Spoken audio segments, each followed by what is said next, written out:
Folks, Black Star Network is here.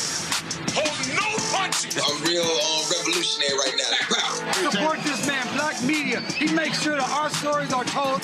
Thank you for being the voice of Black America, Roland. Stay black. I love y'all. All momentum we have now, we have to keep this going. The video looks phenomenal. See, this difference between Black Star Network and Black-owned media and something like CNN. You can't be Black-owned media and be scared. It's time to be smart. Bring your eyeballs home. You dig?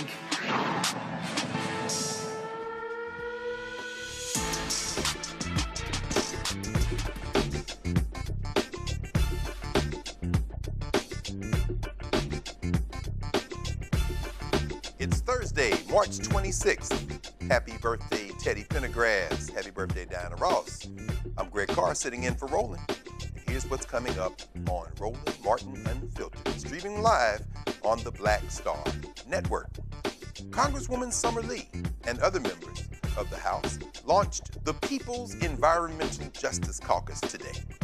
This new congressional caucus will address the environmental harms that disproportionately affect frontline communities. The twice-impeached, criminally convicted felon-in-chief, college dropout, Donald the Con Trump, had the audacity to call California Governor Gavin Newsom stupid during today's cabinet meeting. Newsom's response, classic. We'll explain how New York Attorney General Letitia James is getting targeted again by the Trump administration. While mortgage rates were expected to decline this year, the war in Iran has caused them to spike, complicating affordability for American homebuyers. Experts warn that artificial intelligence could widen the racial wealth gap. We'll speak with a man who emphasizes that training is key to bridging this gap. I'll have a conversation with the founder and executive director of the Center for Black Literature about the 18th annual International Black Writers Conference at Medgar Evers College, and it's free. So those of you in the New York area, why don't y'all check it out. In tonight's Shop Black Star Network segment, we'll feature Created Collections, an artisan lifestyle brand that curates earth-rooted, soulfully made goods to inspire intentional living and everyday beauty. It's time to bring the funk on Roland Martin Unfiltered, streaming live on the Black Star Network. Let's go. He's got it. Whatever the biz, he's on it. Whatever it is, he's got the scoop, the fact, the find. And when it breaks, he's right on time and it's rolling. Best believe he's knowing. Putting it down from sports to news to politics. With entertainment just for kicks, he's rolling. It's on go, roll, y'all. It's Roland Martin, yeah. Rolling with Roland now. He's funky, he's fresh, he's real, the best, you know he's Roland Martin now.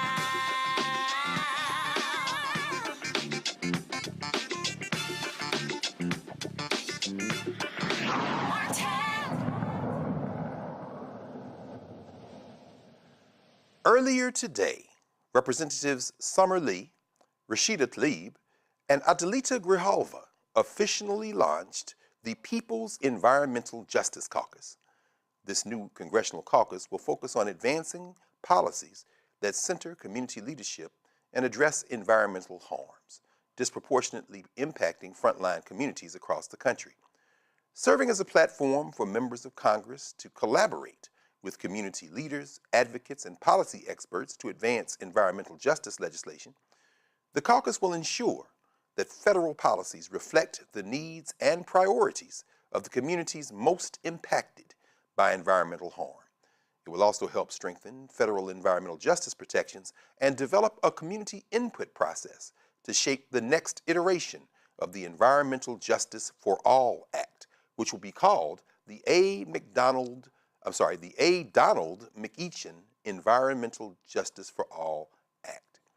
Here's what Congresswoman Lee had to say during today's news conference about the importance of the caucus. I don't think I have to tell anybody in here how critical this moment is.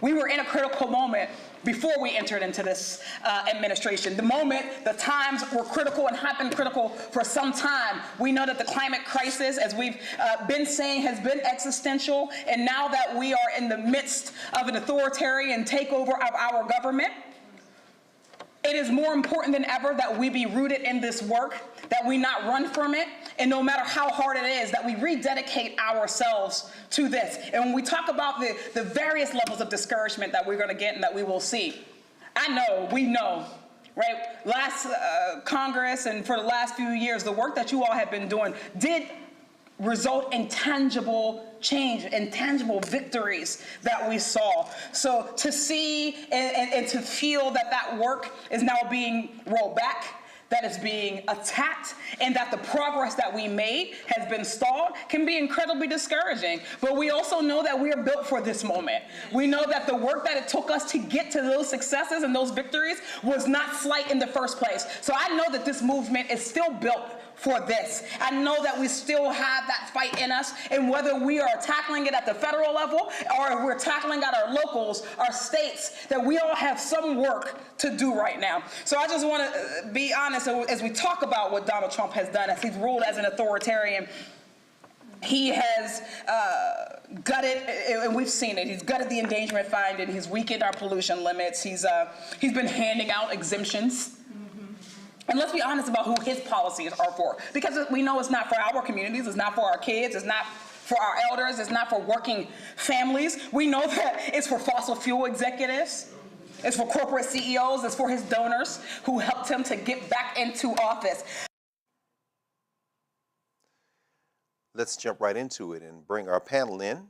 Dr. Nola Haynes from Georgetown University School of Foreign Service in Washington, D.C., Brother Mondale Robinson, Principal, Black Male Voters Project, and Mayor, Enfield, North Carolina, and of course our sister Reese Colbert, host the Reese Colbert Show, Sirius XM Channel 126, where talk empowers and becomes action, from Washington, D.C. Welcome, everybody. How's everybody doing? Good. How are you, Dr. Carr? Good to see you. Good to see everybody. Always good to see you. Today's good. Nola, these people, I know one of these cases, we got these high profile cases we saw back in the spring of 2025 in Alabama, dealing with flooding there, and how the EPA, or Department of Justice, backed up out of the agreement they had. And in July of that same year, we saw Tennessee with Elon Musk and his adventures, people trying to stop that. In February of this year, we all remember, I think it was a Thursday night when the sister came on, they have that lawsuit in progress in Cancer Alley in Louisiana.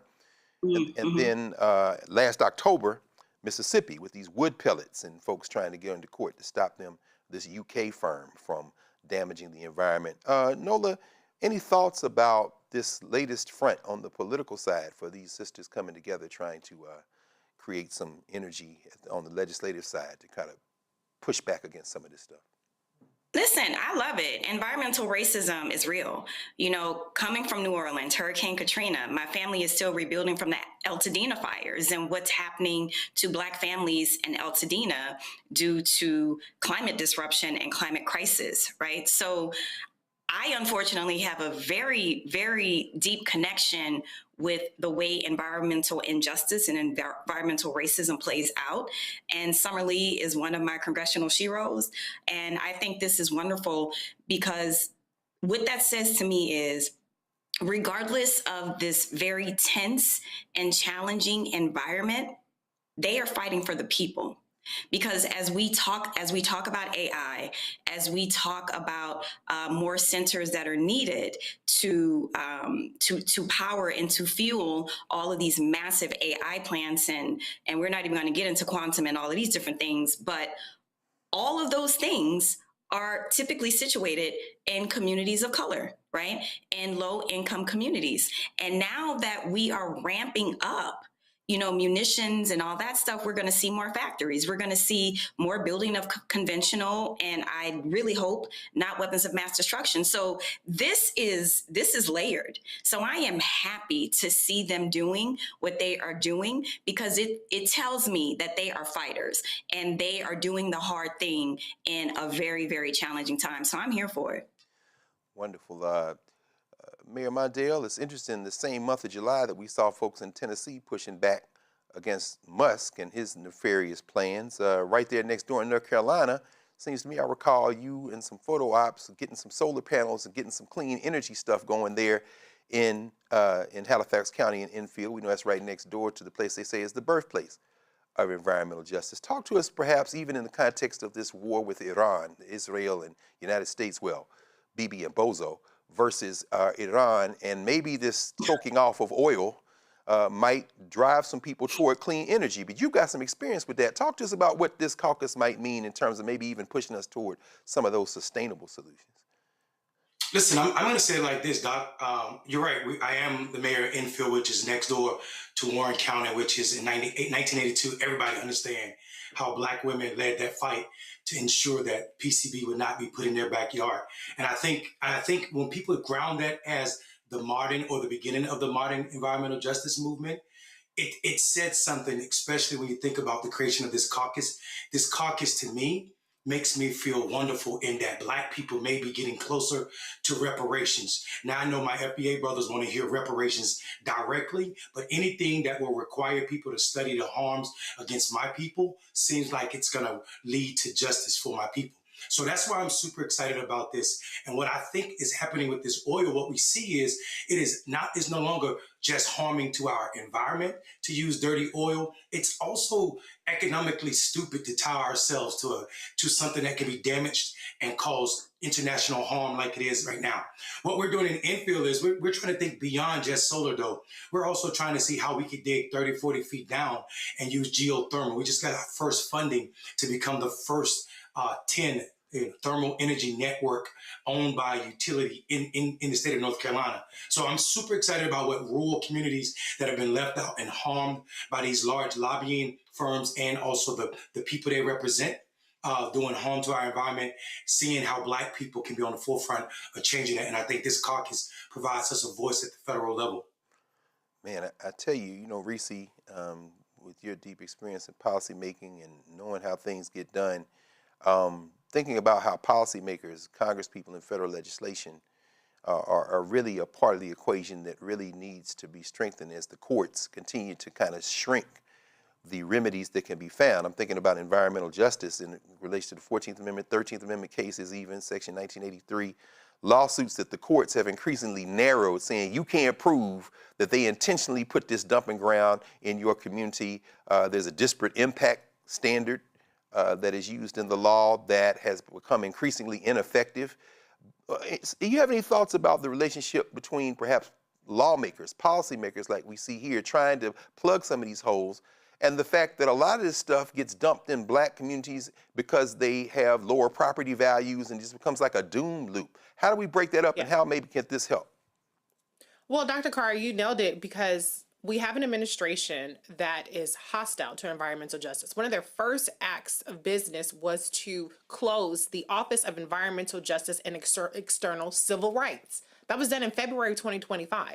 Then when you pair this administration's hostility towards environmental justice, or the environment period, with what the courts have done, and I remember talking about this maybe 2 years ago, a Ronald Reagan judge was a judge that blocked environmental justice measures in one of these southern states. I don't even remember now, it's so many years ago, but the courts are not coming to save us. This administration is hostile to us. So that leaves the legislature to step in and to make it such that it's not open to interpretation of a Bush judge, of a Trump judge, and it's what the law plainly states. And so absolutely, this is incredibly important that you have legislators that are at the forefront of this.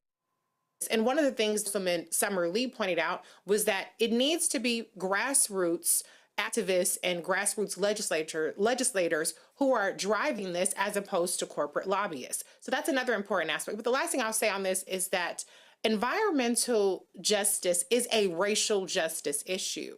And so when we've been through many primaries now and they ask about a Black agenda, and people want to go right to prison and they want to go right to things that are associated with poverty, which are, of course, very important things. But it is also incredibly important what happens in terms of environmental justice. You all have already talked about dumping and things of that nature, cancer. And we're going to have increased impacts, which are going to increase our energy bills, which are going to increase our health disparities. So to have really competent people who have a cultural competency leading this charge is incredibly encouraging. And I would love to see this caucus grow. Absolutely. We're all proud of those sisters who have come together. Of course, we know Grijalva, one of the most recent members after the MAGA Muppet, Mike Johnson, wouldn't swear her in. So she's hitting the ground running. And of course, Rashida Tlaib there in Michigan. And as I'm always proud to remind everybody, a proud graduate of the Howard University School of Law, my former student, Summer Lee, who came there like that out of Western Pennsylvania. So it's good to see her. There's some things that you just have to hear, although we probably heard enough to make up our minds. But all right, let's just humor ourselves. Here we are on a Thursday evening. While speaking during Thursday's cabinet meeting, the occupant of the Oval Office, at least what's left of it, took shots at California Governor Gavin Newsom for admitting that he has or had dyslexia. Let's hear. I don't want a stupid person being president. You know, I'll say it right now. I say it because no press never reports it. I'm the only president that ever took a cognitive test. I took it 3 times.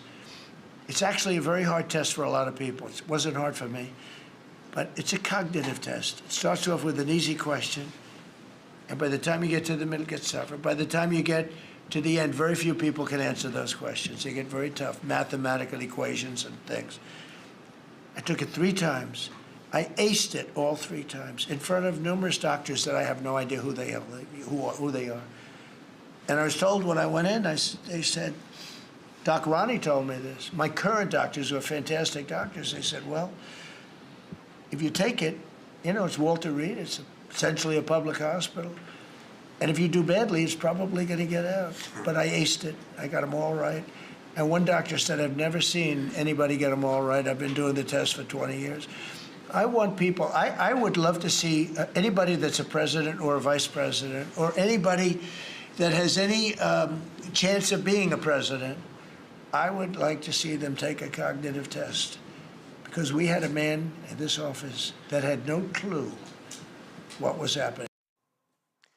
Wow, well, we've broken some news tonight on the Black Star Network. Donald Trump resigning live today at 1600 Pennsylvania Avenue, what's left of it. I didn't see little Marco blink. I'm not sure. His face has turned more and more to a mask. The runt rooster on the other side, though, Pete Hegseth, he's all there for it. Heard he had a prayer meeting at the Pentagon today or somewhere around there. Reese, I feel like you got something to say. Why don't you come in and help us interpret what we just saw? Oh, I'm so glad I get to go first. Let me just say this. Donald Trump, you have taken multiple cognitive tests because you were old as fuck, bitch. They're worried you have dementia, which I think you probably do. They're just not telling us that because your doc is a crackhead, allegedly. Let me just say that, okay? Yes. Allegedly. Yes. That's why you have taken multiple cognitive tests. We don't normally have old-ass presidents like you. I'm sure Joe Biden, with his old ass, took some tests too, and I'm sure he scored better than you. We're not talking about a Mensa IQ test. I want to know what your IQ is. Why don't you take the Mensa test and then roll it back and let us know where your IQ stacks up against the other presidents? I'm sure it's very, very, very low. No question. Mondale, what you think, man? Listen, first of all, he talking about the test is very long. He took the Montreal cognitive test. It's called cognitive assessment. It's literally super short. You remember a short list of names or words. You draw a clock, and that's about it. I mean, you do a couple other things, but that's literally it. It is not meant to measure IQ, as Reese said. It's simply to see if your ass is losing your mind, which he clearly is. Last week, he thought Gavin Newsom was the president of the United States. He didn't even know. So this idea that every time Donald Trump opened his mouth talking about somebody else, he's projecting. This is a perfect example. Stupid president by far. He has to be the dumbest president we've ever had. And actually, he's probably the dumbest president any country has ever had, which is why the world is looking at us at how the hell do these people believe that they are exceptional. It's a great question. We blame the 90 million that didn't vote. He could have counteracted these white nationalists that showed up at the polls to bring their Lord and Master in. Nola, we've seen some pretty stupid people in our lifetimes. Where would you rank this guy? Are you serious? I'm tired, so I'm liable to say anything. I have two things to say. President projection. You know what this reminds me of? It reminds me of when you're a kid and that thing you wanted for Christmas, you couldn't get, and everybody else knew you couldn't get it because, you know, your parents weren't able to get it for you. So what you do is, well, you know, the first day of school, you have the reason all figured out, right? You have your excuse all figured out why you didn't get the thing that you wanted for Christmas, right? But everybody already know, we already know you didn't get the thing for Christmas. So you sitting up here lying. That's what president projection does all the time. He projects, he knows people calls him dumb, slow, and stupid. He knows these things. This is him trying to counteract those claims. He's very well aware that people do not think he is smart. This is why this entire conversation is happening. And the second thing that I want to say, oh God, I can't even listen to that and watch that. It's so disgusting. The second thing I want to say is, a few months before my mom died in 2023, I had a very serious brain injury. I have been through numerous cognitive exams because something was wrong with my brain. So that is to say, like Reese pointed out, you're not just taking these exams just because there is a reason. There's no one waking up saying, you know what, let me go take an arduous cognitive exam. And I've taken all of them. I've taken the very simple ones that Mondale laid out, and I've taken the really, really long, exhaustive ones, and they are no joke. So, you know, he's sitting here talking about he doesn't want a stupid president because he knows that's what everyone thinks about him. And then actually the last thing that I will say, I actually applaud people who are very honest about what they have going on, because I think that is actually a sign of strength. I think that that is a sign of leadership, because there are tons of people out there who aren't, you know, mad geniuses, and that is okay. Maybe if Trump had an ounce of humility, if he understood how to tell the truth, then maybe he wouldn't be so reviled around the world. That's true. And can I just say one more thing? Yeah, please. Having dyslexia does not make you dumb. That's Donald Trump is dumb, and he ain't got He just learned dyslexia, differently. okay?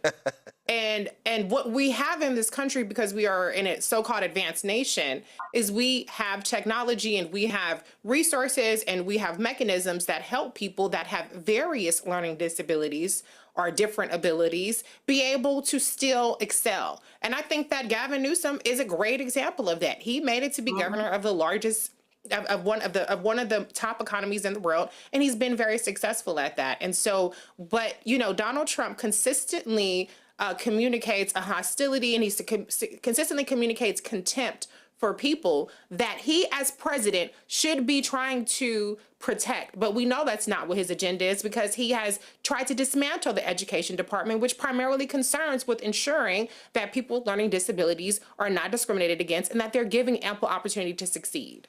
Absolutely. And I also, Dr. Carr, just to add, I think it's also a continuation of how we can label him a fascist and be comfortable with that labeling.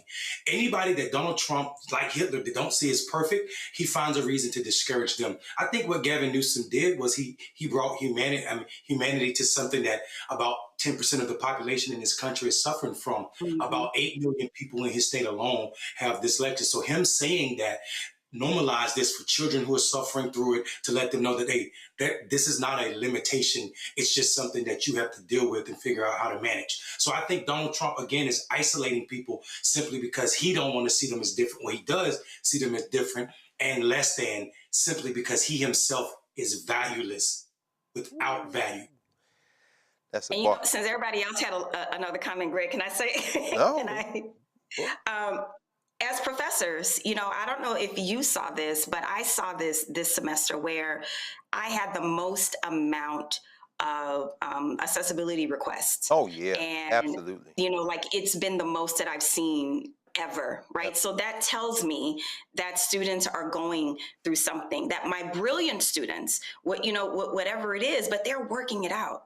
You know what I mean? They're getting help. They're using the tools, and their brilliant selves are sitting at Georgetown University in my space security class. So a person who may have a learning, who learns differently is not at all dumb, but that just points to Donald Trump's endless limitations. He cannot distinguish learning differently from being dumb. And the reason why he cannot, because that statement is about himself. I think you're absolutely right. Yeah, I've seen more accommodations letter and folks being tested, I think, anytime, by far. And it's probably going to continue in that way. Yeah, for a man whose father, whose brother, if we can trust what his niece and nephew have said, suffered with mental illness or some mental challenges, which is not dyslexia, like you said, some kind of wiring question, but something else, he should probably be quiet. But, you know, when you show narcissistic and sociopathic tendencies, you know, perhaps you can't help yourself. And it would all be fun and games if he didn't have the nuclear launch codes. So I don't know, Reese, maybe we can send our sister Erica Savage out to reframe his brain. If anybody could do it, Erica could do it. You know, maybe I'll talk about that this weekend. Okay. So how can you crack the nut of Donald Trump? Erica, you should, get on that. We need you, sis. We need to get her on that, yeah. We need to get her on it, right? All right, this is Roland Martin Unfiltered on the Black Star Network, and we will be right back.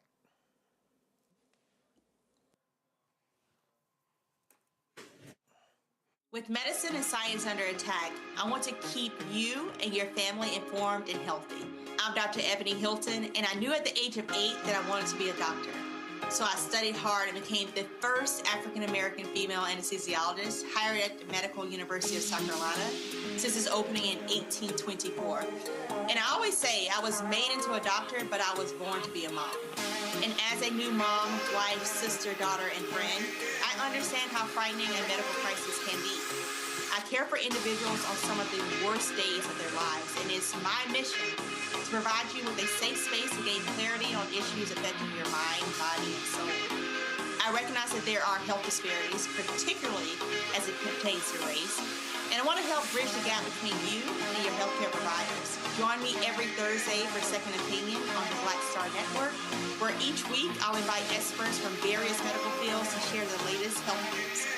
We'll discuss topics such as the vaccine debate, mental and sexual health, medical bias, infertility, menopause, andropause, nutrition, and aging. Together with my medical colleagues, we aim to provide you with a second opinion.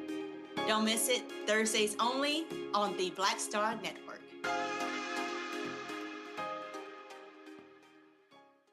What's good, y'all? This is Doug E. Fresh, and you're watching my brother Roland Martin Unfiltered as we go a little something like this. Hit it. It's real.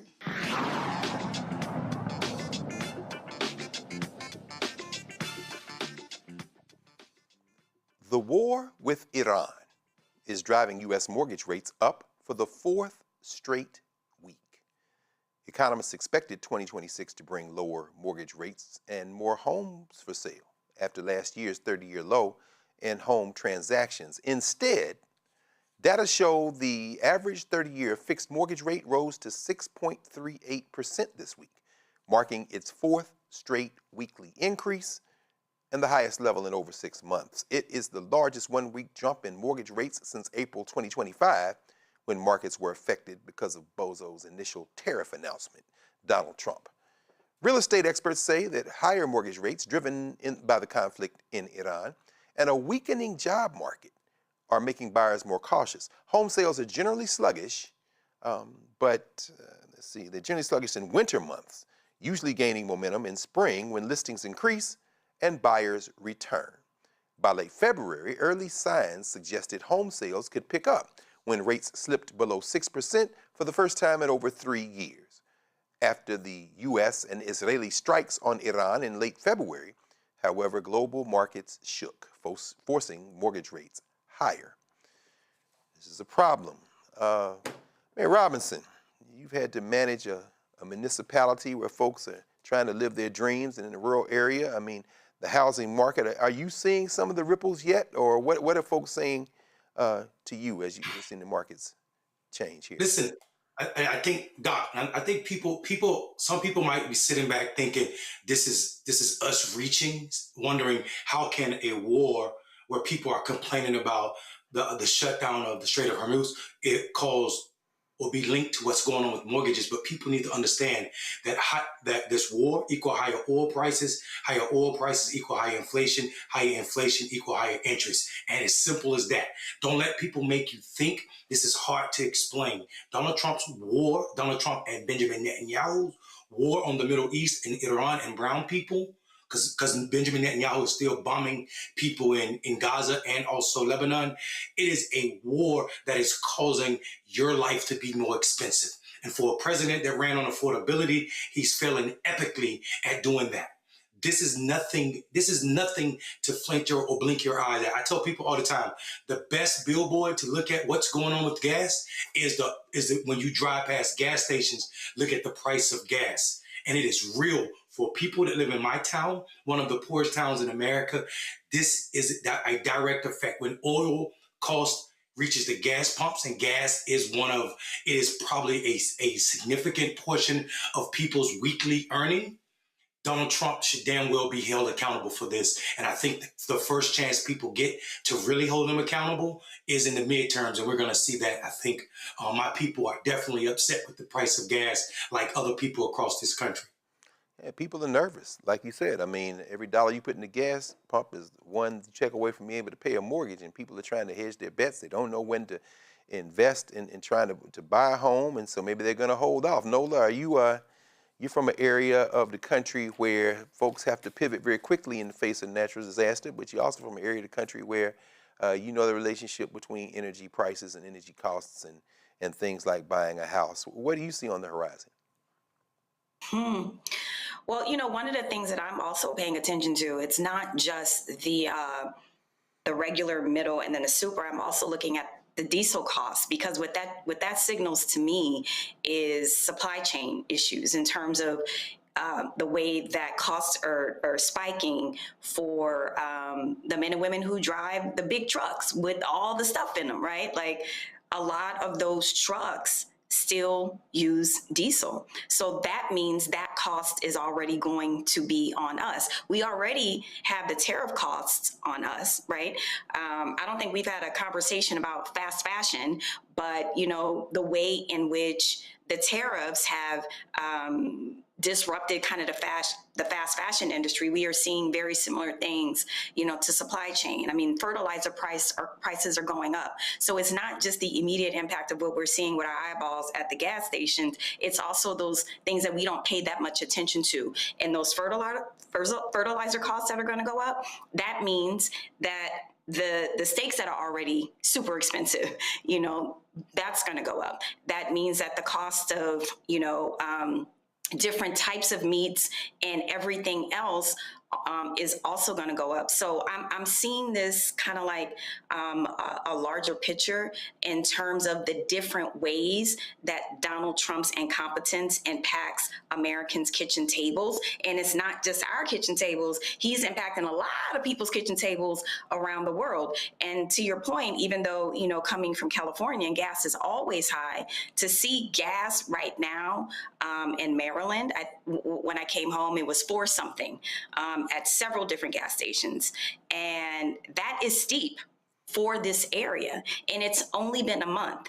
And that is the scary part of this because, Greg, in my work life, in my everyday life, these are conversations that I am having all the time.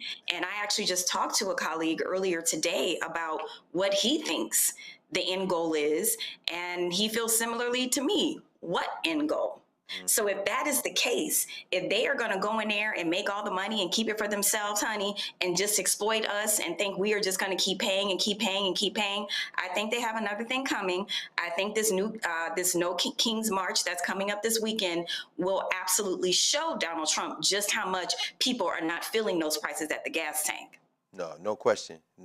And like you said, I'm not aware, and you would obviously know more than all of us about this since you're in the middle of that community, but I'm not aware of anybody in the intelligence community, foreign policy community, who thought this was a good idea. Bozo is clearly in his own mind, and whatever sweet nothings Mohammed bin Salman is whispering in his ear, back with $2 billion to his brother, to his son-in-law with the dead man suit, they are now in the middle of something they can't get out of. We just don't. It's a foobar. Yeah, it's a foobar. It's definitely a beyond foobar. chaos.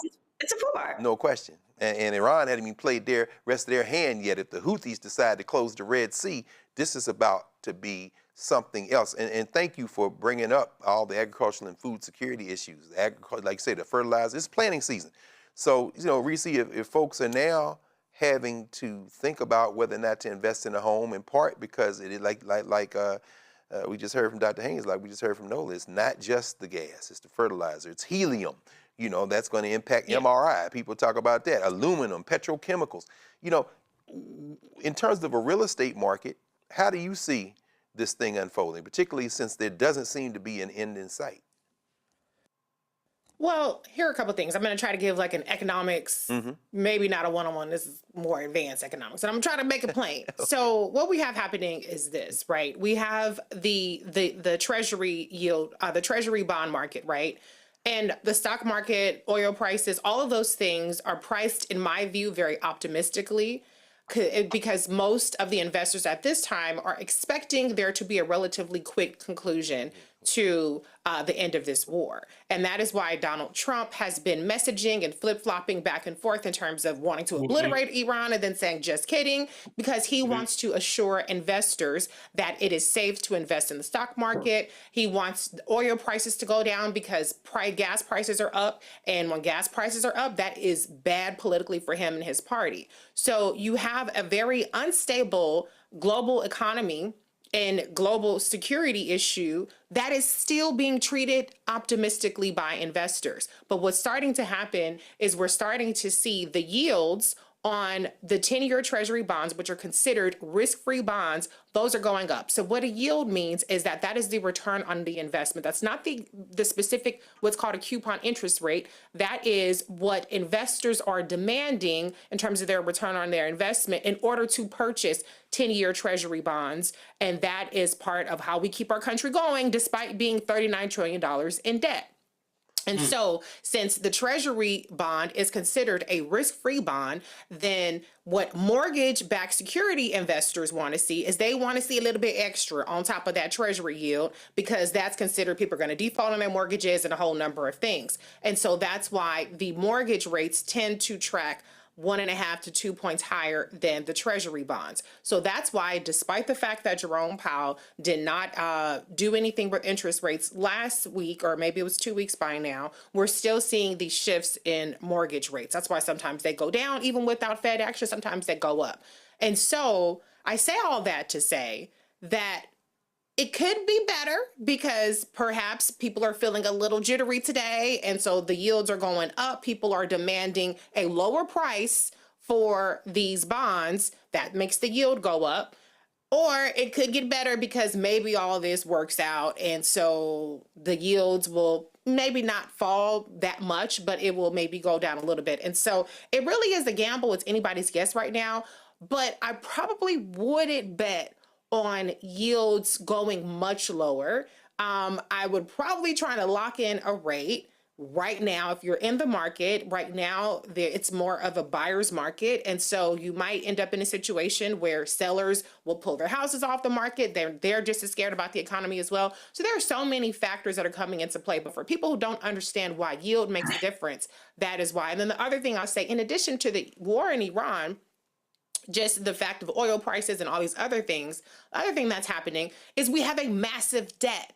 We have a $39 trillion debt, and they just requested $200 billion from Congress just for a short-term window to fund this war. We're spending $1 million a minute on this war, and we ain't barely even left the ground yet. We don't even have ground troops invading yet. That's something that is being floated as a possibility to take over some of these Iranian islands. So this could all escalate and go to shit very, very, very soon. So we're seeing the beginnings of this war really being priced in to the different commodities markets and the stock market and the bond market. Where this goes is anybody's guess, but I would not be optimistic if I were you. Man, and then you got a whole ass madman sitting in Pennsylvania on Pennsylvania Avenue talking smack to the Prime Minister of Japan when she holds $1 trillion of U.S. debt. The man is a madman, and we know Bibi's not going to stop. So, you know, they have a dream of greater Israel. But listen, we have a story that just kind of broke over the last 24 hours. We know yesterday, if you haven't seen yesterday's Roland Martin Unfiltered, you know, strongly encourage you to go back and look. Spent the better part of an hour discussing yesterday, which was the International Day of Remembrance of the Victims of Slavery and the Transatlantic Slave Trade.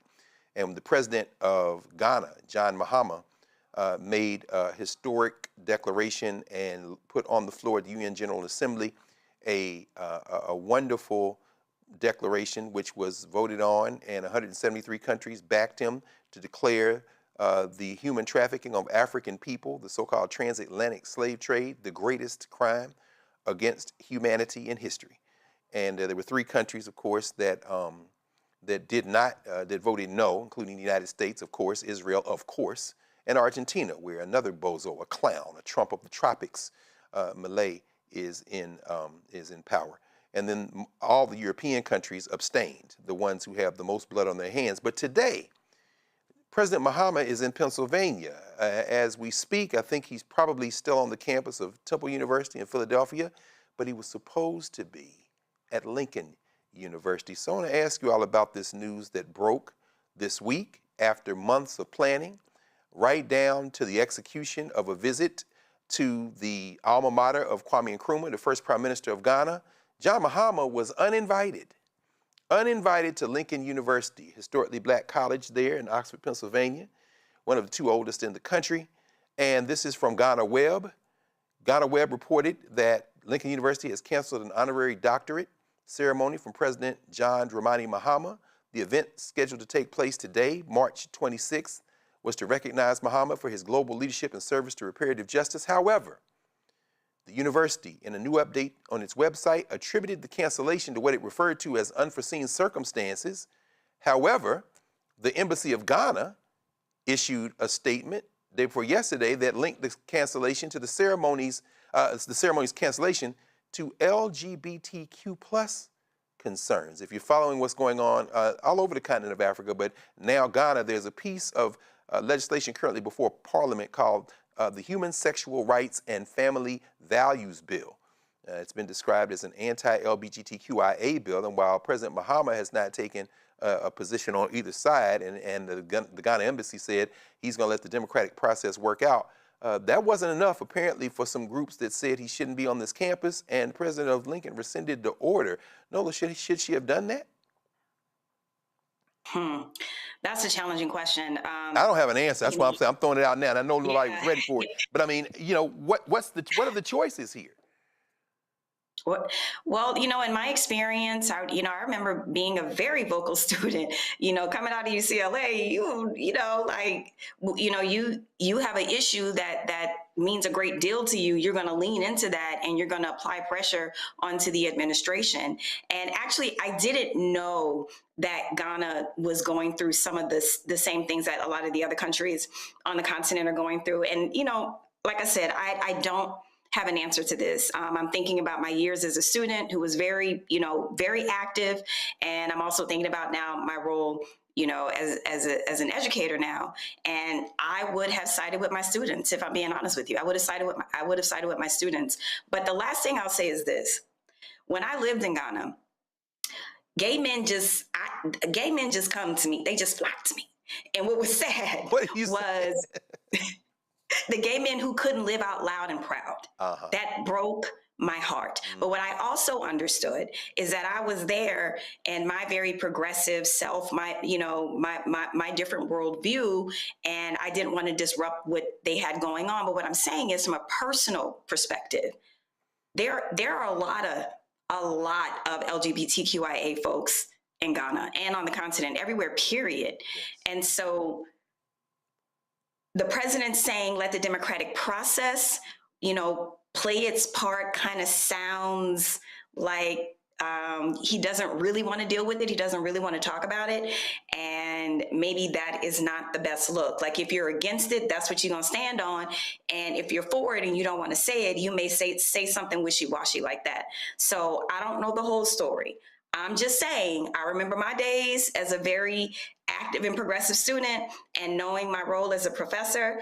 If my students came to me and they had an issue with someone coming to the campus, and the issue was one that had a lot of cultural and social and, political consequence, I would give it a lot of thought. But like I said, I would most likely side with my students. So I don't know the whole story at Lincoln. It's a challenging situation, but I agree. I remember being a student, and what they were looking for was him saying, you know what, I stand by the LGBTQIA community, and he didn't do that.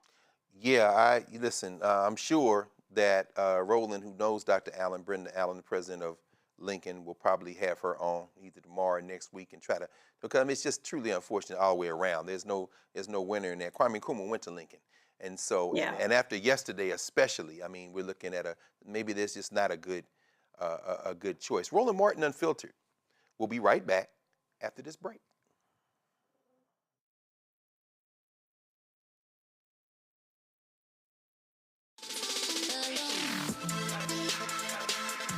Hey y'all, welcome to The Other Side of Change, only on the Black Star Network and hosted by myself, Bria Baker, and my good sis, Jamira Burley. We are just two millennial women tackling everything at the intersection of politics, gender, and pop culture. And we don't just settle for commentary. This is about solution-driven dialogue to get us to the world as it could be and not just as it is. Watch us on the Black Star Network, so tune in to The Other Side of Change.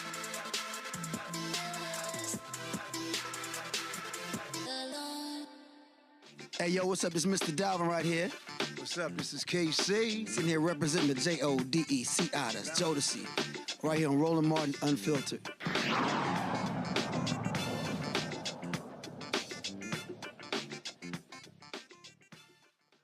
The wealth gap between white Americans and Black and Hispanic Americans continues to widen, according to recent data analyzed by WalletHub using federal statistics. I hope you can still trust those damn numbers. The U.S. Census Bureau survey of income and program participation revealed that in 2021, households headed by non-Hispanic white individuals had 10 times more wealth than those headed by Black individuals. WalletHub's analysis found median household wealth levels of $250,400 for non-Hispanic white households, $24,520 for Black households, $48,720 for Hispanic households. These wealth disparities have significant implications beyond finances. They are closely linked to health outcomes, life expectancy, and social stability. Additionally, there is concern that artificial intelligence could exacerbate this racial wealth gap. Monk and Yang, co-founder of First Street Partnerships, joins us from Montclair, New Jersey, to discuss training initiatives that could help bridge this gap. Brother Monk, welcome to Roland Martin Unfiltered. Thank you. Really appreciate being here. Hey man, it's a blessing to have you here. Help us work through this. AI is not going anywhere. The train has left the station, and the gap seems to be almost insurmountable. We, as African people, we've been through this. Obviously, they came and got us, and as they got us, the corporations that used our labor just made a gap that perhaps is permanent. How do we I don't know if reversal is the right question. How do we change it? Talk to us about how we renegotiate the terms of this thing. Yeah, I think renegotiate's a good term to use for something like this. We are in the middle of another attack on kind of Black wealth creation in the country that's happening to everyone at the same time. More acute effects of it. I think the thing that's different in this case is the area or the piece of it, the technology that is AI, can actually be used to participate in some of this wealth transfer and everything that's going to happen economically going forward, because now it puts small business owners, it puts people who are moving through the corporate world in a position where they can really take advantage of what the power is that that AI possesses. Oh wow! Well, you just opened up something to participate, huh? So this doesn't take a certain level of capital. It doesn't take a a certain economic stake to be able to participate? I mean, what kind, are we talking about training? Are we talking about access to, what kind of jobs? The job market, could you walk us through how that works? Because the way I understand AI, it seems like you're gonna have to be on the inside to even be able to participate. How's that gonna work? Yeah, I think one of the big things that I talk about when I'm doing my trainings is I let people know that the conversation about AI that's happening online, that's happening through social media, is not the same thing that's happening in the boardrooms, in the corporate environments, with the small business owners. Folks are in new phases trying to understand this technology. People are trying to figure out where they fit into things, how they can use that for their careers. And when I do these trainings, and we've done it with HBCU students, we've done it with bankers, we've done it with professors, we've done it with folks in the nonprofit industry. And the same thing across all of it that I say and that we see is the folks who have been in the game for a while, the 20, 25 years of experience, you know where the skeletons are buried, you know how to solve the problems. You are the person that I would make most dangerous with AI, because understanding that when you put the human judgment, your human context, your human ability to take information and understand what the right path is, and you add that to the fact that AI can then execute that for you at a lightning speed, you can then do things that you would have never been able to do before. So businesses that you may have had in your mind that you couldn't have done because you don't know too much about legal, or it's a little bit too time intensive to do some of the communication side, you can do with AI and really stay in your zone of genius, that thing that you wake up every day, that thing that makes you really special, that thing that our community is filled with. But we have to then get over these additional barriers of entry. Oh, did you go to school? Did you get the pedigree? Do you know how to fill out the forms properly? AI lets you pass through that a lot of the times. And so you can become dangerous. And so my whole thing is about, let's get dangerous. Let's stop just talking about it. You know, it's interesting that you raised that, brother, because I was reading an article a couple of days ago in the Daily Pennsylvanian, which is the student publication at the University of Pennsylvania, West Philly.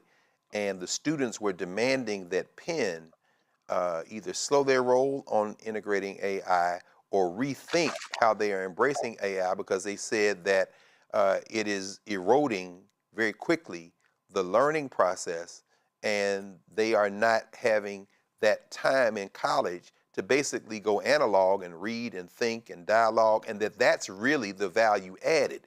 And so when you said zone of genius, I think that's a message, particularly for HBCUs or any student, quite frankly, university or not, that could be very helpful to think about this. It's those thinking skills, those non-technical skills that need to flourish. I mean, so when you're approaching these young people, when you're approaching anyone, and you talk about the zone of genius, does it seem like it's counterintuitive for some of them? Because it seems like everybody's saying, oh no, you gotta grasp this AI, you gotta grasp these concepts, but the thing is moving so quickly, right? Everybody was talking about coding a few years ago, and now it's like, yeah, no, those jobs are, so how important are those soft skills, those critical thinking skills, those contemplative skills, those kind of skills, and how do you approach that in conversations with people who are bombarded with maybe a message that make that seem like it's counterintuitive? Yeah, no, I mean, that is the skill. The human skill is the skill. What I tell people is, what we talk about when it says learning AI, I think when people are talking about AI fluency, that is understanding how to open up ChatGPT and how do you do some deep research, and did you know that it can make emails for you, and do you know how to make video and all of those things, and that's important and that's helpful. But quickly, most people will be at a place where they kind of understand some of those basics. The real important thing is your judgment, your critical thinking skills. And so what I tell people is, if you had an incredibly talented intern who is now working for you, but they're new to the company, how would you work with that intern? How do you structure your thoughts so that you even understand what you're trying to ask it to do? How are you clear? How do you provide context? How do you do these things so that when the intern comes back with 50 really good sounding examples, you know that this is the right one to do, because I'm adding my own experience. I know that these first 10 would never work here. I know that my community would respond to these 5 right here. So that's where that experience really comes in. And so you brought up the point about the students, and that is a massive kind of existential problem, because that's where you're supposed to be building up that experience. And so it's very easy to take AI and use it as a shortcut because it sounds really good, and say, hey, I don't really need to read all these things or go through the pain of learning it because AI can do it for me. And that's not the case. It can sound like it did it well for you, but if you're not putting your own human spin and understanding on it, it'll be hollow. And that's how you see the generic things that people say, clearly AI made that. Let's widen the conversation and bring the rest of the family in so we can pepper you with questions that you may or may not have the true answer to all the way through to the end. Mondale, Brother Robinson, please, any questions for David and Yang? Yeah, let me do a little commercial real quick. Carr, I need you to stay on the screen if you don't mind. And also, Brother Monk, because I think this is an important point to point out right here. It is because of Black-owned space that we get to have this conversation. You will not see a conversation with 5 Black faces talking about this point on CNN, MSNBC, or anything. So people not tuning into this channel make it harder for us to be able to even have this conversation. So first of all, Brother Monk, I'm in awe of what you're doing. I do want to say, though, beyond the biases that we know about in technology, in AI, there are other biases that are keeping Black people out of this industry. And how do we talk about, to me, like how white comfort with Black suffering is playing a role? Because I think when we say AI boom could widen the racial divide, we're not telling the true story. It has already widened that divide. White people are already making a ton of money off of AI in a way that we aren't. And part of that is not just the biases in facial recognition. It has to do with how banks set up and how people will lend to white people when they wouldn't even lend to a Black borrower who may be better suited. So talk to how we get past that or around those barriers to address those problems too. Yeah, I think a lot of great points that you made. One is the structural biases and problems that we have are always there, and a lot of them can be exacerbated by AI in the fact that not necessarily that the technology is doing anything, but because you're not able to raise money as easily and as quickly as your white counterpart, you can't jump on the idea that you have at the same scale that somebody else then has it. You know, I'm dealing with the same thing right now. You know, I know that my product is incredible. I know that the training is incredible, but the process of growing it is slower and piece by piece because I don't have access to the capital that my white counterpart would have at this stage of the game. And so that's very real.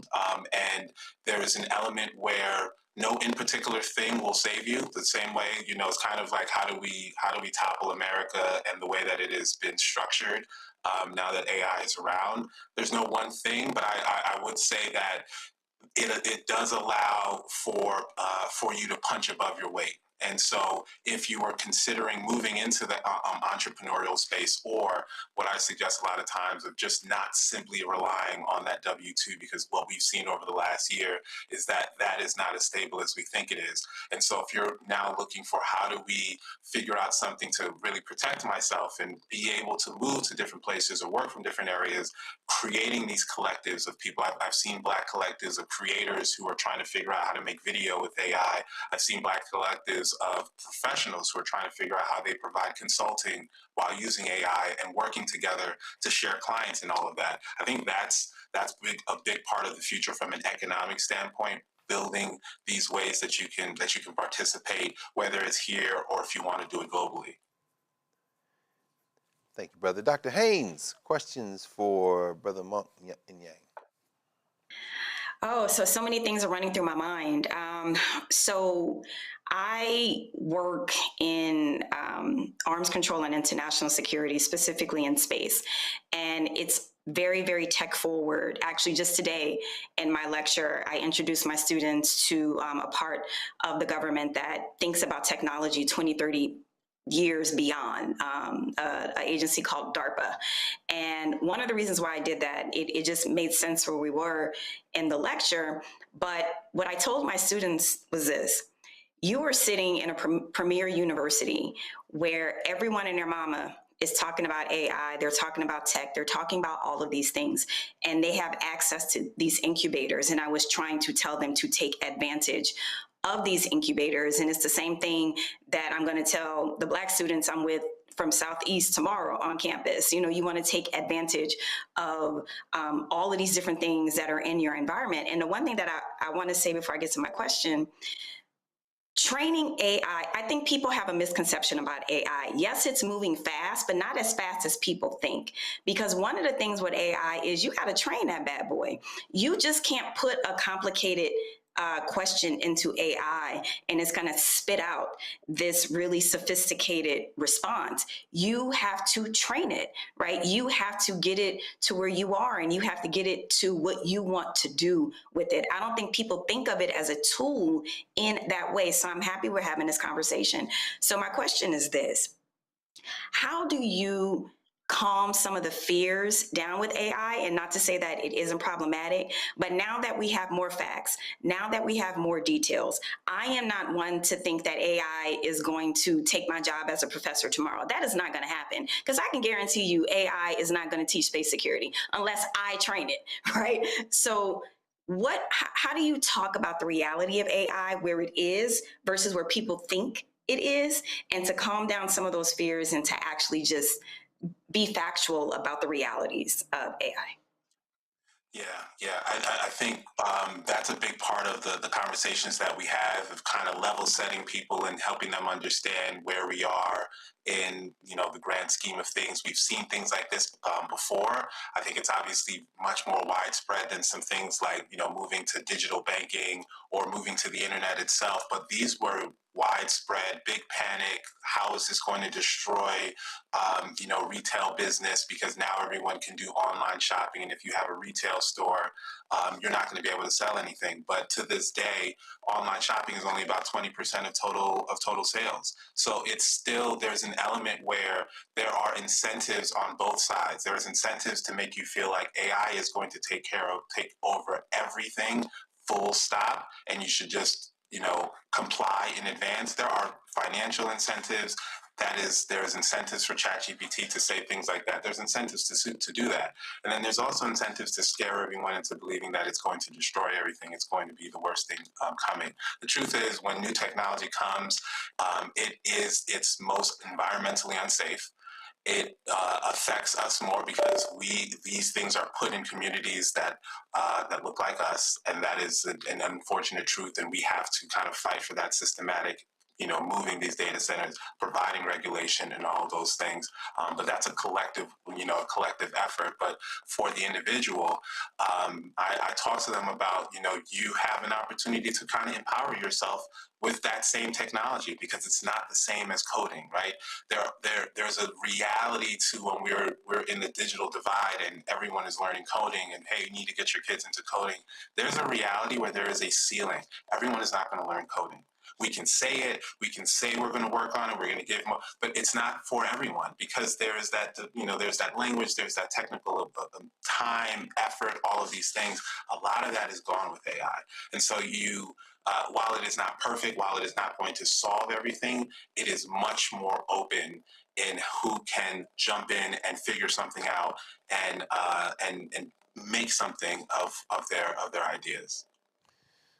Okay, and finally, Reese Colbert, please, questions for our brother. Yes. Can you talk a little bit about how much people are using AI without necessarily maybe knowing that they're using AI? For instance, if people are on Instagram, now when you do a search, it'll have an AI summary of what you might be looking for. If you're watching a video, in the middle of the video, it'll be a little magnifying glass and it'll have a suggested search. So all throughout the kinds of apps we're using, websites, when you do a search on Google now, there's usually an AI summary. Can you talk about how much AI is already integrated into the products that we use for people who might be intimidated or think that they are shying away from the AI arms race of sorts? Yeah, so AI has already been here for years, right? And it has been a part of the way that, Amazon is showing you the different, items that they think you would like. And it is right, because it is using this technology. It's using algorithms. It's showing up in social media, both when you search and when it's giving you your, For You page. So it's been showing up in places for years. The difference that's happening now is it's essentially these platforms that allow you to direct it. in certain ways and say, hey, I would like you to do this very specific task. And so that part is what is relatively new. That part is where people are having a ton of conversation and saying, well, what can it mean for jobs and what can it mean for your own job and all of those different things. And the reality is that, you know, a lot of people who study this and talk about, you know, where we are and how long it actually takes to adopt these things to a place where it really is affecting every industry, it's still several years. We're still in the, you know, if it's a 9-inning game, we're still early second inning where, you know, people are talking about it more. It hits this fever pitch, which is higher and louder now because of social media. But if you're going to XYZ company, they're right now still trying to figure out what are we going to do with AI? Which platform should we use? Do we do training at all? Do we not do training? Some are trying out pilots of different things that they want to do. So it's still early. But you know, again, what you hear is different than what is on kind of on Main Street. Brother Monk and Yang, I'm looking at the website. Is this right? The number 1 firststreet.co. Is that you? Yes, the number 1 firststreet.co. All right, very good. AI for teams building real things. Monk and Yang, thank you, brother. We've had a crash economics lesson from Reese, and now we've got a crash AI lesson from you. Listen, I agree with you, Mayor Robinson. Where the hell else you gonna get something like this? We appreciate you spending some time with us, brother. Come back soon. We're gonna need you more, probably quicker, sooner rather than later. So thank you, brother. Thank you. I'm always here. It was a great time. Oh, wonderful. When we come back in a minute, we're going to address something that looks like it's breaking. And since we've gone on the air, it looks like Bozo said he's going to pay the TSA workers. Now, how in the hell is he going to do that? Roland Martin Unfiltered will be right back here on the Black Star Network. A decade of love, joy, and power. Black Voters Matter is 10 years old, and we are just getting started. This is love with a purpose. This is Black joy in motion. This is unstoppable power. Across campuses, neighborhoods, and back roads. Let's go! We show up not just to vote, but to be seen, to be heard, to belong. We ride together, we organize together. We remind each other that our voices matter, because they always have. Black Voters Matter is about more than ballots. It's about housing and healthcare, clean water and living wages, education, reproductive freedom, and dignity. It's about turning pain into action, turning belief into movement, turning community into power. We don't wait to be invited. We bring the energy. We bring the love. We bring the people. Because when Black communities come together, we don't just survive, we thrive. This is how change happens. This is how history moves. We organize, we build, we win.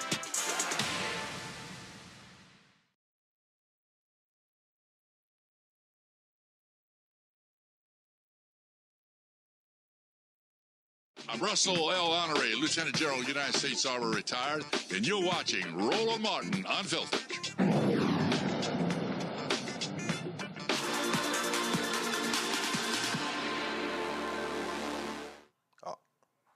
All right, we're back here. Roland Martin Unfiltered on the Black Star Network, and I'm sure all of us are scurrying to our devices to try to figure this out. First I saw it came across the feed in social media. And so let's just go through a couple very quickly. CBS News is reporting that President Trump said this evening, since we've been on the air, he will sign an executive order to restart pay for Transportation Security Administration officers who have gone more than a month without a full paycheck, leading to thousands of absences and long lines at major U.S. airports. Mr. Trump did not say what legal authority he intends to use. TSA agents have gone without pay. This is the quote. And this is really distasteful. I'm going to do it because apparently everybody is doing it, and it's sad that we are. We should stop reporting or repeating what he puts on social media and wait for a better process, regular process. But this is what he has put out on his bogus-ass Truth Social platform. Quote, because the Democrats, I'm going to read it just as he wrote it. Quote, because the Democrats have recklessly created a true national crisis, I'm using my authority under the law to protect our great country, as I always will do. Whatever. Looks like The Guardian out of London is reporting. It's similar. It has even more from the Post. It says, quote, I'm going to sign an order instructing the Secretary of Homeland Security, Mark Wayne Mullen, to immediately pay our TSA agents in order to address this emergency situation and to quickly stop the Democrat chaos at the airports. Finally, figured we should go to the home team, regime state media, Fox. Fox has a headline, Trump declares national emergency at airports. Will sign order instructing DHS to immediately pay TSA agents. Reese, while everybody needs this check, and we certainly, if this goes through, it'll be a good thing. I saw one of the reports said John Thune, they've made another counter proposal to the Democrats, and Thune is claiming that this is the final one. We'll see as Easter looms. But are you concerned at all about this continued power grab? Because this has Russell Vought's nasty little fingerprints all over it. Declare a national emergency, or sign an executive order, spend money, or is this already in the DHS budget? And in other words, I guess what I'm asking you is, do you think this is in his power to do? It's not clear, probably not, because, you know, in order to, there's things called transfers, which is when you're moving from one account to another. There's reprogramming, which is when you're moving money from one account, for moving money within the account, but to purposes that it wasn't originally intended for. And so I'm not familiar enough with the line items in the DHS or TSA budget to know how the TSA is funded specifically, or payroll is funded in these accounts. So if it is something like reprogramming, meaning there's money within the accounts, but it was being spent on other things, potentially this is legal. But I do think that there is a concern with the president disregarding the fact that these kinds of moves are supposed to go through Congress. We've already seen them disregard it with what is called rescission. They did that all up and through the budget last year, where through rescission, they got rid of USAID funding and a number of other agencies where they drastically reduced the budget that was congressionally appropriated, and they just did away with it. So this is a different angle of that kind of power grab, and it's concerning. What they could do is just fund the TSA. The Democrats have put forth a bill to just simply fund the TSA. Yeah. Republicans have voted it down 10 times. And so if you really want to pay them, pass the damn bill. That is simply for funding TSA. And so because they don't want to do that, and Donald Trump is trying to find a way around it, now granted, who's going to sue him overpaying TSA agents? That's probably not likely to happen. And this does perhaps put more pressure if they already know it's illegal, and maybe lawsuits will happen, or maybe it will be challenged in some kind of way and it's thrown out, and Trump will say, see, I tried to do something and I was blocked, that they figure to put more pressure on the Democrats. But this is not, I don't know. If it works, you know, I guess this is another thing that these shutdowns have provided Donald Trump an opportunity to grab even more power than he had prior to the shutdown. So I made a video, and I said to Democrats, get your shit together. Yes, Republicans control all three branches of the government. Yes, the Republicans are blocking a clean TSA bill. But if the way out of this mess is through your negotiation, then y'all need to be better negotiators, because the latest offer has less of what they all agreed to than it did last week from the White House. Absolutely. So it's going backwards right now. People keep saying, well, Trump said that there's going to be a deal. That was Sunday. We on Thursday now. Y'all keep up with the news. Absolutely. The news now is there's a deal on the table that the Democrats don't like, even some Republicans don't like. And so if this has to come through negotiations, y'all need to get, I don't know, get somebody in there that know what the fuck they doing. Because clearly Chuck Schumer doesn't know. And y'all got Patty Murray, and y'all got Angus King, I believe, or Chris Murphy. Y'all not doing the job right now. So get somebody in there who know how to fucking negotiate. Because giving Donald Trump more power to break the law and decide you get money, you don't get money, I don't think is a good solution. That's right.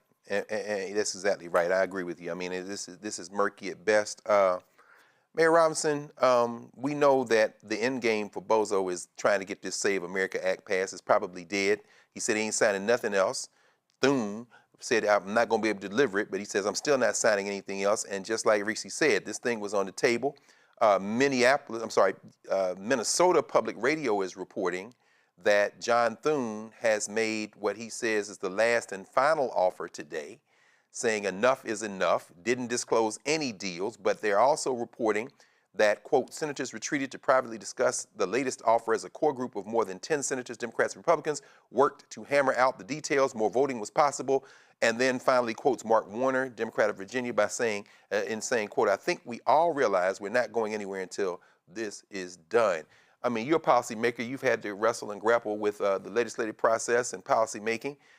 Do you think that Thune is talking with Trump and the rest of these guys, and this is kind of an attempt to, as Reese said, grab some more power, but on the other end, perhaps bring this thing to a close with, again, the SAVE Act looming as the kind of sword that Trump is holding over all their heads, saying, I ain't signing nothing till you suppress these voters? Well, listen, we got to be honest. If I'm Thune, I'm just waiting the Democrats out, because they're going to do what they always do, which is buckle. We've seen it is not by the mistake that since Ronald Reagan, the Democrats have become more conservative.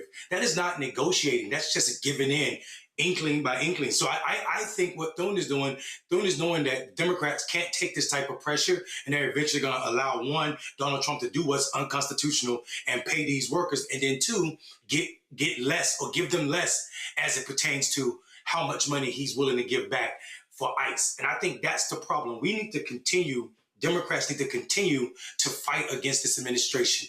And there should be tons of lawsuits if he is going to allow this executive order to pay people, because the Constitution, Article 1, Section 9, speaks directly against the president doing that. Unless there's him declaring an emergency, does not give him power to pay people unless there are funds already, emergency funds already set aside, which he does not have at this moment. But like Reese said, the Democrats will cave. They will, with their non-negotiated ass, give Donald Trump exactly what he wants, which will lead to another what looks like a victory for Donald Trump and more power, making him the most powerful president we've ever seen, and damn near close to king. I mean, wow. I tell you, Dr. Haynes, Nola, I mean, clearly the White Nationalist Party has no problem playing with people's lives. These people are losing houses, mortgages, gotten to find other jobs, they're having problems. So they're using them as human shields to push through their agenda. And I know that you're keeping track of so many things, including the fact they just came back from this CPAC meeting in Hungary, these global white nationalists trying to do. Can you imagine a world where he pays them and then people sue and say you can't pay them, and, you know, holding these people hostage? Does that expand Trump's image as, I'm trying to save y'all? I mean, could this be a way for him to kind of shore up his base? I mean, make sense of this for us if you can, not only in a domestic sense, but in this kind of global sense of this strong man figure who wants to position himself to be some kind of savior like Orban in Hungary or Putin or anybody else. I think this is a generous conversation for Trump. You know, loophole Larry, they gonna find a loophole. Yes, that is true. That is true. But what is going to happen, it is going to be a mess. It is going to be a procedural mess, just like everything else. I mean, what happened to the people they promised all that money to the people who to come and work to be ICE agents in the first place? What happened to that? Yeah. Exactly. Like, there is nothing that this administration does well when it comes to any sort of procedure. I have a hard time seeing how they're going to work out all the details and actually make it happen effectively and efficiently. Look at the Iran war, y'all. It is a mess. Iran told them people, don't come over here. Told those people. And what did they do? Did not listen. They went over there, and now we looking real crazy, looking crazier, you know, than we were looking before. So I get the conversation. I get how Trump and his ilk, the one thing that they do is find a loophole, but that's really about it. They have a hard time crossing the finish line with procedural things, with procedural processes, in terms of paying people, a lot of people, back pay, all these things. Y'all really see that happening efficiently? I don't. No. I think it's going to be a mess. No. And in terms of the political part, the way that, the Democrats may or may not respond, I mean, I personally think they are in a situation where it still hasn't clicked in a lot of their brains that, y'all, this is a rusty knife fight. It's not just a knife fight. It's rusty and it's dirty, okay? That's right. And there, and like even, I was recently with Cory Booker, and I enjoy him as a human being. And then I saw one of his interviews where he was trying to convey that there really is still cordiality and all these things behind the scenes. And I'm like, okay. I said, come on, man. Come on, Cory. He's a great brother, but come on, man. Why?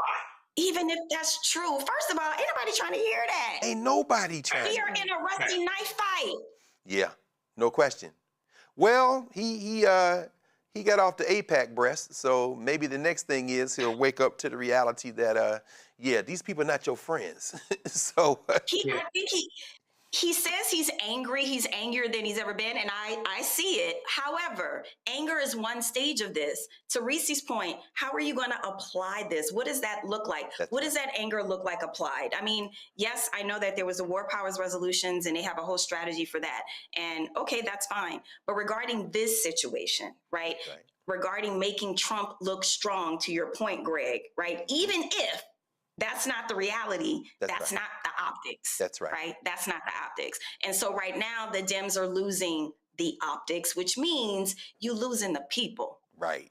And yeah, that's exactly. Can I say something? Oh, please. Yes, please. I think part of the reason, sis, you just said some powerful stuff. Correction, powerful shit. I think part of the reason the Democrats are losing the optics is because they only know one thing, and that thing is they are still playing politics like it's the 80s or 70s. Yes. We are no longer in an era where baby boomers are the majority of voters. They will never be anymore. It is millennials and the generations behind them. And I think the problem is they've not reconciled that. So this idea that you need to portray that you're being cordial with people who are comfortable killing people, and that is not hyperbole. There have been more dead people because of this administration with the killing of the USAID than any administration since, I don't know, the end of slavery and when the war was fought between the states. I think we need to be honest and talk and act in a way like Donald Trump does for white supremacy. We need to do that on behalf of people. And I think the party is scared to do that because it's a bunch of old ass guys, mainly white men, but Cory act that way as well. And he's not that old, so he should know that brothers and people ain't getting with the silly shit that's going on in the Senate right now. It is an old institution that needs to die with its habits. And I mean that. Yeah. And I'm not being coy, but the reason so many people tapped out, that 90 million that Brother Carr talked about that did not participate, it's because they don't see fight for what's necessary to bring them from a point of surviving to a point of living. That's a good point, Brother Robinson. We're going to move on to another quick story before the break. In Wednesday's financial, Reese, give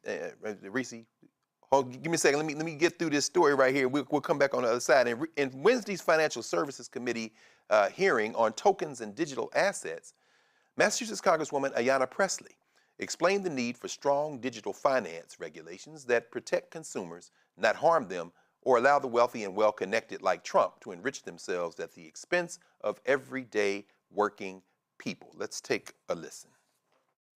Thank you very much, Mr. Chair. As we're talking today about tokens and digital assets, I just want to, for those watching at home, just really center the American public and my constituents of the Massachusetts 7th. It seems everything and everyone is being attacked except for affordability. And people are really struggling. They are struggling to pay for their rent, groceries, gas, and medical bills. They are exhausted by the constant chaos coming out of this White House. And Donald Trump and his co-conspirators are making millions at the expense of everyday working people. Trump and Republicans in Congress are continuing to try and weaken the SEC and make it harder for them to protect investors and consumers. Mr. Banai, you worked at the SEC and CFTC, and now you work in digital finance. Previously, you mentioned that you think regulators could have played more of a role in shaping these emerging technologies years ago. Can you just expound and elaborate on how the SEC, the Securities and Exchange Commission, could have exercised oversight of these technologies and protect consumers? The same decisions that the current SEC is thinking about, could have also been, those authorities could have been exercised under the last administration. A different strategy was undertaken, and we could talk about it sometime. But I think the hardest thing for the SEC to do right now is, for example, looking at the whole myriad rules under Reg NMS, including the order protection rule, which was mentioned earlier, and conducting industry outreach and roundtables in order to try to understand how we can bridge the gap between, for example, the public price feed, the Securities Information Processor, the SIP, and on-chain based trading. For example, integrating data both on-chain and off-chain through connectivity between the SIP and US regulated liquidity pools. These are all issues that can be surmounted, but it requires extensive fact-finding. And I would encourage this SEC to engage in that fact-finding alongside the other efforts it's doing. Otherwise, it's going to lead to the same lack of progress. Thank you, Mr. Benign. Mr. Zecca, I'm interested in NASDAQ's approach to tokenization as a way that empowers shareholders to hold companies accountable. Are you working with consumer groups and advocacy organizations or other stakeholders on that goal? And how can interested parties like myself be involved?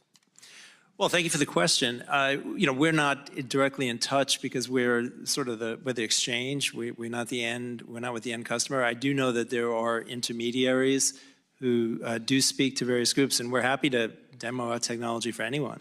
Okay, all right. We'd be happy to reach out to you. I'm going to take you up on that, Mr. Zecca, on the record. Would you commit to working with my office as we move forward in that process? And I just really do believe as we innovate that we have to have advocates and impacted consumers. They should be at the table. Okay. Will you commit to that? Yes, I'm happy to work. Okay, excellent. Happy to work with you. All right, Mr. Benson, as a former member of Congress, I know you understand the importance of the public trust. Do you agree that there should be laws around digital assets so members of Congress or the president, for example, cannot unjustly enrich themselves or abuse their position? My time is short. Yes or no?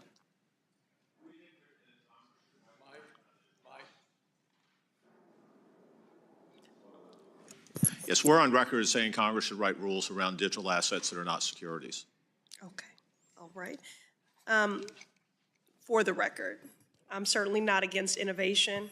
I have introduced legislation to advance financial technology in a way to protect consumers, not harm them, evade the law, or enrich the pockets of the already wealthy and well-connected. As we innovate, we should not exploit and leave communities behind, and we should not let Trump continue to make money and put our economy at risk by changing or not enforcing the laws created to protect consumers. Thank you, Congresswoman Presley, Ayanna Presley. If you've seen the documentary She Dared to Dream, which talks about Congresswoman Presley and her work, if you haven't seen it, you need to see it. I'm sure Steve Witkoff is shaking in his boots listening to Ayanna Presley, because that's all they're doing now is trying to run this scam. She wants some regulations on it. You're watching Roland Martin Unfiltered on the Black Star Network, and we will be right back.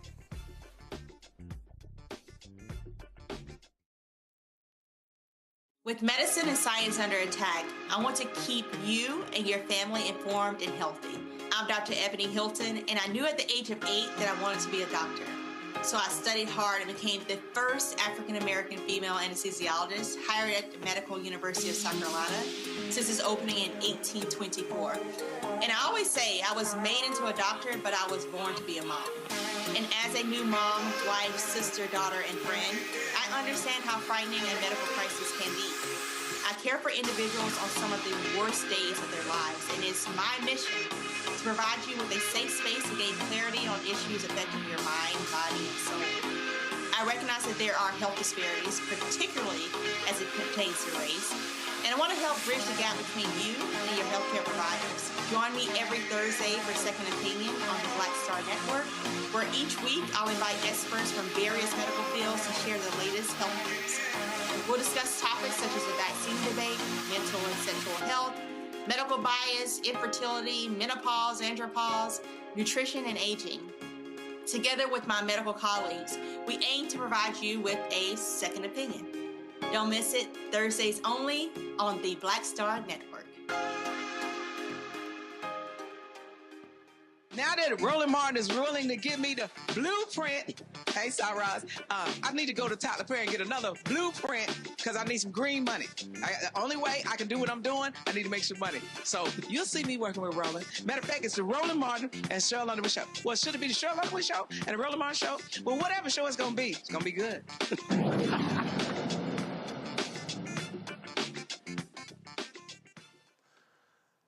The 18th Annual International Black Writers Conference, hosted by the Center for Black Literature at Medgar Evers College, is currently taking place. This year's theme is expanding conversations on environmental justice, popular culture, resilience, and peace. The event is honoring 3 influential Black writers, Camille Dungy, Kasahun Chikole, and Imani Perry. Dr. Brenda Green is the founder and executive director of the Center for Black Literature. She joins us now. Welcome, Dr. Green. Greetings. Thank you for having me. So we're right in the middle of our conference. Yes, I know. You're in the middle of it. We wanted to take you away from it, but we're glad to be able to have you now. We're right in the middle of it. Could you talk to us a little bit about the vision for the conference that you started and what the center means? And I'm thinking about it in the context of this long journey, Howard's Black Writers Conferences in the 70s, your friend and colleague Hakeem Aboudi at Chicago State University for many years, and you have grasped firmly that baton, overlapping with those two, and you really have the premier Black Writers Conference in the country. So could you talk to us a little bit about your vision and how this came into existence? Thank you. I had an opportunity to meet John Oliver Killens when he was writer in residence at Medgar Evers College, and that was in the 1980s. And he had a vision, as you know, to host a National Black Writers Conference every year. He did it at Howard University, and he did it at other, I think he may have done it at Fisk. Oh, yeah, Fisk. So when he was at Medgar Evers College, excuse me? No, I just said at Fisk. Yes, ma'am, that's right. Yes. So when he was at Medgar Evers College, he wanted to host it. So in 1986, he got together with Elizabeth Nunes, who was then chair of the Humanities Department, and they hosted the first National Black Writers Conference, which was the social responsibility of the writer. We could very well use that theme today.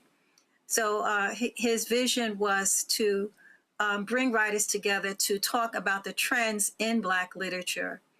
Unfortunately, John made his transition in 1987, and I became involved in helping to coordinate the conference. I was the conference coordinator in 1988, 91, 96, 2000, and Elizabeth Nunes decided she was going to focus on writing her books. I took over directing the conference. I also, at that time, was managing the Incurable Books. I was on sabbatical managing Incurable Books, wrote the proposal to found the Center for Black Literature, modeled after the Gwendolyn Brooks Center for Black Literature and Creative Writing, which was founded by Hakeem Aboudi at Chicago State University. And the center was approved, and we started in 2002. And I really wanted to continue that vision and make sure that we held a conference every year. The Center for Black Literature gave us an opportunity to host the conference every year. And I was ambitious and tried to host it every year, and then decided we could not do a major conference every year. So we decided to do a major conference in the even years.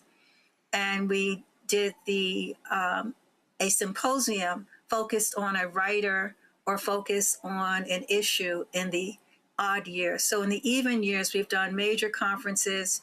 You can go to our Center for Black Literature website, which lists all of the conferences we've done since I've been directing it. And we hosted the symposium on various writers. Last year, we focused on middle school and young adult writers, but we've done a symposium on John Williams, Paul Marshall, Audre Lorde, Toni Cade Bambara, and Tasaki Shange. We've done various symposia. And the vision behind this conference really came when I attended the Caribbean Association of Writers and Scholars, which was held in St. Lucia in 2004.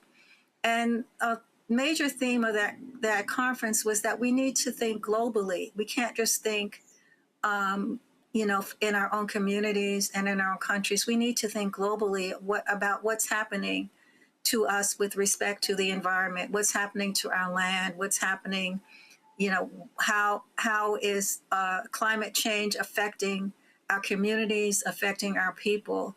And I came up with the idea of doing a conference on environmental justice, and which I think is really in a way of saying that environmental justice was developed because we are fighting environmental racism. And that ends up coming to us when you look at housing shortage, when you look at the water pollution, water shortage, when you look at people fighting for reproductive rights, when you look at the erosion of democratic rights, all of that has to do with environmental racism, which we advocate under environmental justice. But we also have to look at how we've survived. So that's where the theme of resilience came. We have been through a lot, but we always survive. We've survived from the time Black people were enslaved. When they came, we had the 1619 projects. When they were brought to this country, they survived the Middle Passage, but they survived. And we also have to look at popular culture and media and technology, because at this time, that is really dominating everything. We have to look at media and how it's used. We have to look at technology and how it's used. We have to be critical thinkers. We have to interrogate the information we get. We have to look at various sources. So that became another component of the theme. And then we have to look at peace. We may never have peace, but what are the paths towards healing and peace? Because we can't be totally pessimistic. We have to have some paths for sorting that. And our writers have always been our forward thinkers. Our writers carry the truth. They're our truth tellers. Our writers are the ones who lead the movement. Our writers are visionaries. And so the National Black Writers ties in with John Oliver Killens' vision to host a conference and to look at the trends and to remind people that we have a social responsibility and we should be long distance runners. So we make it, it's called a conference, but it's really a gathering because it's intergenerational. One of the things I added when we began to do the conference, we have a program for youth. I went to a phenomenal workshop organized by the youth at Medgar Evers College at looking at the impact of popular culture, media technology, and resistance in the literature of Black writers. I was so proud of the students. They've read papers. It was a really great discussion. We have our elders who are telling stories of how they survived. That was held today, an Elders Writers Workshop. And we have a poetry cafe going on tomorrow. Yes, currently. It's going on right now, huh? You had to step away, huh? It's going on right now. So we don't want you to miss it. But look, we're grateful just very quickly because I know you're starting out fresh in the morning and you have a packed day. Saw some very familiar names. Victor Lavelle is on there. You got a bunch of other people on the roundtable discussions. And then Saturday, those who have read Sky Full of Elephants, you know the name Sibo Campbell is going to be there, our good sister Ayo Sakai. And then on Saturday evening, looks like this plenary discussion with your honorees, moderated by our sister, Marie Daniel Favors. Yes. Is there a cost associated with the conference? No, Dr. well, Green? the conference is free for seniors, our seniors, and it's free for CUNY students, but it's very, very moderate cost. And we also have a special, if you come in person on the day and register for the conference, it's actually $15 just to register for one day. You trying to mess? You can't beat that. You trying to mess around and help you be literate? It's a community gathering. Yes, indeed. Yes, indeed. You are absolutely right about that. Listen, we can't thank you enough. CenterForBlackLiterature.org, Dr. Brenda Green. Those of you back in the day may remember buying books from Dr. Green and her son Talib Kweli and his buddy Mos Def. If you were in Nkiru Books, you know what I'm talking about. Dr. Green, you are a national, international treasure. And we're grateful that you got a chance to spend a little time with us. Hope you go back and enjoy some of those poets. Yes, ma'am. Okay. All right. Thank you, Dr. Green. All right. All right, bye. All right, bye-bye. You're watching Roland Martin Unfiltered on the Black Star Network, and we will be right back. A decade of love, joy, and power. Black Voters Matter is 10 years old, and we are just getting started. This is love with a purpose. This is Black joy in motion. This is unstoppable power. Across campuses, neighborhoods, and back roads, let's go! We show up not just to vote, but to be seen, to be heard, to belong. We ride together, we organize together. We remind each other that our voices matter, because they always have. Black Voters Matter is about more than ballots. It's about housing and healthcare, clean water and living wages, education, reproductive freedom, and dignity. It's about turning pain into action, turning belief into movement, turning community into power. We don't wait to be invited. We bring the energy. We bring the love. We bring the people. Because when Black communities come together, we don't just survive, we thrive. This is how change happens. This is how history moves. We organize, we build, we win. How you doing? My name is Mark Curry, and you're watching Roland Martin Unfiltered. Deep into it, like pasteurized milk without the 2%. We getting deep. You want to turn that shit off? We doing an interview, motherfucker.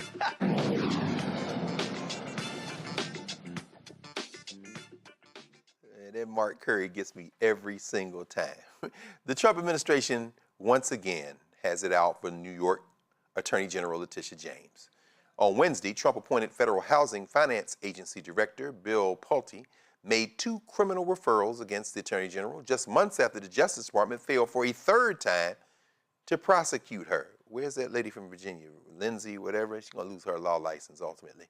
In the referrals, Pulte alleged that James may have committed insurance fraud by falsifying occupancy information on separate homeowners' insurance applications for 2 properties in Norfolk, Virginia. Clearly bogus. The referrals were sent to U.S. attorneys in Florida and Illinois, where the insurance companies for the 2 applications are based. In one referral, Pulte says James claimed the house would be occupied by a single adult with no children, but it was actually home to 4 people, 3 children and her niece. In the other, he says James made a false claim that her property would be unoccupied for 5 months out of the year, but the house was actually occupied year-round by her niece. Yeah, that guy is from Central Casting. Abby Lowell, that is the attorney for Tish James, released this statement.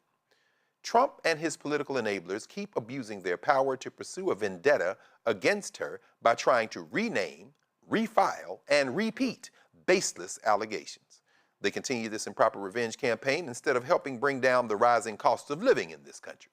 These desperate tactics will fail, just as every previous attempt has failed, and exposes an administration that has abandoned its responsibility to the American people in favor of petty political payback.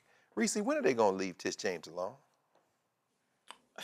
Maybe when they win something else. Win the war. Get the airports open. Do something. Can you do something useful, and that way you ain't trying to deflect from all your failures? That would be something that they could do. I know that's right. Nola, what's your take on this? What, if you're Tish James, what are you doing there? I mean, Black women, we are his nemesis. I mean, point blank, period. Facts. And the only other thing that I would say is, Greg, you know this better than I do. Isn't there something in the legal system where you can't just keep bringing felonious cases back to back to back, wasting everybody's time and money? Absolutely. Yeah, frivolous lawsuit. Yes, frivolous lawsuit. And I think some of these people will get their licenses snatched when this is all said and done. It's no question about it. It's no question about it. Mondale? Oh, can't hear you, brother. This is the biggest breach of all, but I'm going to tell you why. Because Bill Pulte he should be dealing with the housing crisis, which is part of the most unaffordable part of living in America right now, the #1 issue for this midterm election. So instead of doing carrying Donald Trump waters, he should be over there trying to figure that out. The problem with this is not a new case. This is the same case. They just replaced mortgage with insurance. It is absolutely disgusting that we're seeing this. And I think what we're going to find out is that they know they're going to lose, but they're going to cost this sister money, and she'll never get it back. And I think that's the case. That's what they're doing. Yeah, well, you know what, brother? That's one thing he is good at, and that's draining people's resources. I think you hit that nail right on the head. But, you know, if anybody's built for it, it's another Howard University School of Law graduate, and that's Tiz James. She is no joke. We've reached the moment in our evening where we are preparing to receive headlines. It's time for headlines with Brittany Noble. A Detroit man who served 17 years in prison was released after the Cooley Law School Innocence Project worked to have his murder conviction dismissed. A jury convicted Dellie Crawford of second-degree murder in the 2007 death of Tatanisha Joy Williams. During Tuesday's hearing, Wayne County Circuit Judge Tracy Green dismissed the charge without prejudice. The Cooley Law School Innocence Project said that Crawford had gone inside Williams' home in 2007 after he was unable to contact her. Then Crawford got help from a friend to get inside as a key had broken off in the lock. The two men then discovered her body in the home. Now, the court relied on testimony from an unreliable witness whose story changed multiple times for Crawford's conviction. A Black New Jersey mother wants answers after several police officers attacked her 13-year-old son. The incident was captured on surveillance video and shows Al-Khair inside an East Orange store as he purchased a shirt. Before he could walk out, an officer grabbed the teen, put him on top of some boxes, and according to the police, they were conducting a firearm investigation, but his mother claims he was wrongfully targeted and physically harmed. There are also concerns regarding the use of force and whether the stop was excessive. Now, the teen has stated that this experience has traumatized him. His mother, Amira May, is extremely upset, particularly because the police informed her that they were searching for a man in his 20s, leading her to question just how this mix-up occurred. The Newark Police Division's Officer of Professional Standards initiated an internal investigation, and his mom expressed her desire for the officers involved to be held accountable. Well, in Chicago, police have launched a hate crime investigation after a disturbing act of vandalism targeting a Black woman-led theater. Definition Theater says someone wrote "Murder Black Women" on its front window during the final weekend of its production. The incident happened as the theater was staging Black Cypress Bayou, a murder mystery written and directed by Black women centered on the Black family in East Texas. In a statement, the theater reaffirmed its commitment to uplifting Black women's voices, calling the production a story rooted in strength, artistry, and storytelling. Police are asking anyone with information to step forward as this investigation continues. A Racine County, Wisconsin man has been found guilty of election fraud. After 3 hours of deliberation, a jury found Harry Waite, who is white man, guilty of 2 counts of election fraud and identity theft. Waite admitted in 22 that he went to My Vote website to request absentee ballots for Republican Assembly Speaker Robin Vogt and Democratic Racine Mayor Corey Mason without their consent. State prosecutors pushed back on his motive for trying to expose their belief that these are flaws in the absentee ballot application process, and the state suggested that he requested the ballots to get attention or notoriety. And MAGA MyPillow CEO Mike Lindell has been held in civil contempt by a judge for failing to pay sanctions related to his claims about the 2020 election. U.S. District Judge Carl Nichols signed an order requiring Lindell to pay over $56,000 in sanctions, which he has not complied with since early 2025. In February, Smartmatic, an electronic voting systems company, requested that the judge impose sanctions on Lindell after he refused to pay. Now, he has asserted that he cannot pay, but the judge does not believe this claim, stating that his refusal to pay is a calculated tactic rather than a result of financial hardship. And so the judge warned of further contempt sanctions if the amount is not paid. On Tuesday, the judge acted on this warning and held him in contempt. Now, Lindell is the CEO of MyPillow, a company he established in 2004 and 2020. The company was highly successful, but it experienced a significant decline in 2023 and 2024 after several major retail partners severed ties. And now he claims he does not have the $5,000 or even 5 cents. A longtime fixture in downtown Greensboro, North Carolina, and a pillar of Black entrepreneurship is now closing its doors. Dudley Cosmetology University ended operations after 54 years. Eunice Dudley says that the decision to close was driven by industry change and timing. Dudley and her late husband, Joe Lewis Dudley Sr., laid the foundation and grew Dudley products. For more than 5 decades on South Elm Street, Dudley Cosmetology University helped shape generations of stylists and entrepreneurs. That focus on entrepreneurship helped build careers, especially for Black cosmetologists looking to own their own work and future. Lord have mercy. Hate to see them go. Dudley Cosmetology. South Elm Street's not going to be the same. Thank you, Sister Brittany. And y'all, everybody, be sure to watch The Breakdown with Brittany Noble. That's on the Black Star Network Monday through Friday, 12 p.m. Eastern Standard Time. Roland Martin Unfiltered will be right back on the Black Star Network. A decade of love, joy, and power. Black Voters Matter is 10 years old, and we are just getting started. This is love with a purpose. This is Black joy in motion. This is unstoppable power. Across campuses, neighborhoods, and back roads. Let's go! We show up, not just to vote, but to be seen, to be heard, to belong. We ride together, we organize together.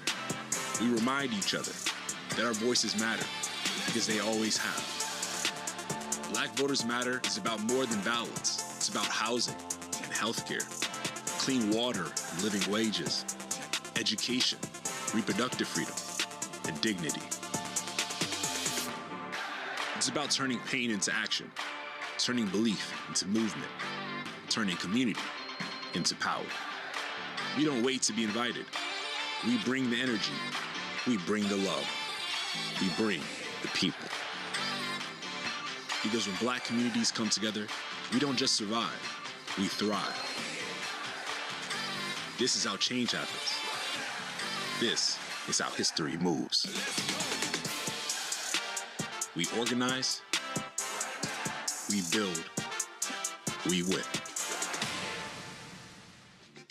My name is Bill Duke, and you're watching Roland Martin Unfiltered.